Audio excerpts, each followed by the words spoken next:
Ayoko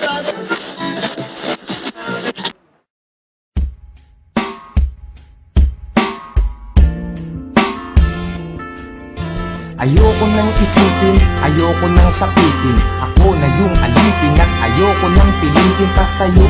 Dapat kong ituloy na ang paglayo. Biktima nitong tadhana natin na mapaglaro. Dahil kung titignan sa titig lang, para bang nabibiglang naiwan tulala ng dahil lamang sa pag-ibig lang. Di na mapagbibigyan at yun ang masakit. Sana ay hindi na lang pala sa'yo napalapit. Sana piling mahalin, bakit ba sa'yo pangaba? At ang delong mainipin pagdating sa'yo mahaba ang pasensya at nagtatsagang nag-aabang. Kahit ilang beses na pinaglumukhang tangat hibang nagbibilang ng aking pagkakataon. Pero ba't nagkaganon? Mahal kita, mahal mo siya. Nagtataka't nagtatanong kung bakit ka naging tanga. Para lang maloko niya, ako naman na mas tanga. Dahil kahit ayoko na, nagbabalik pa rin. At ako'y sa'yo palagi, pero di ka naman sa'kin kailanman di maaari. Sa'kin, ikaw ang reyna, di naman ako ang hari. Kung alam ko lang nung una, di na sana to nangyari. Di na sana naganap, ako na sana'y naghanap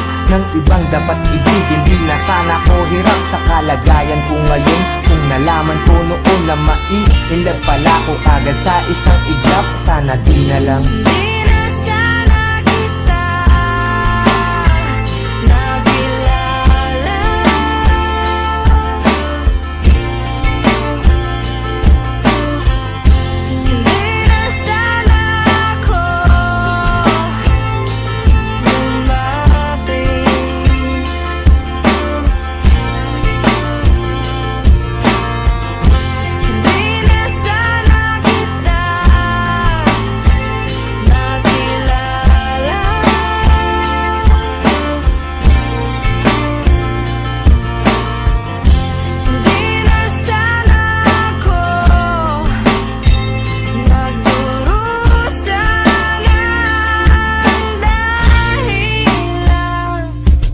Sana ay nung umpisa hindi na tayo nagtabi. Kaya ngayon ay alanganin na pag-ibig mo kasi.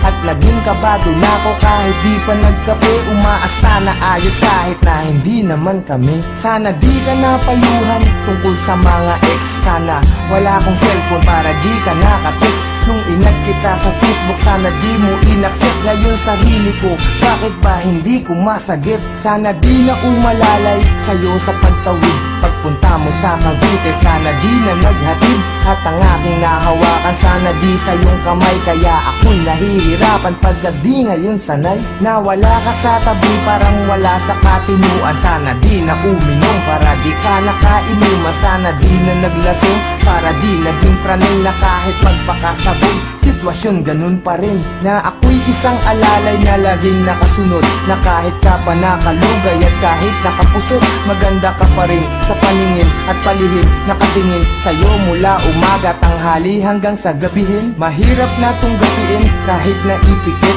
ang mga mata. Bakit ba ang puso ang kulit kahit nadama ulit sa damdamin ng pait? Sana di kami nahal dahil ang sakit.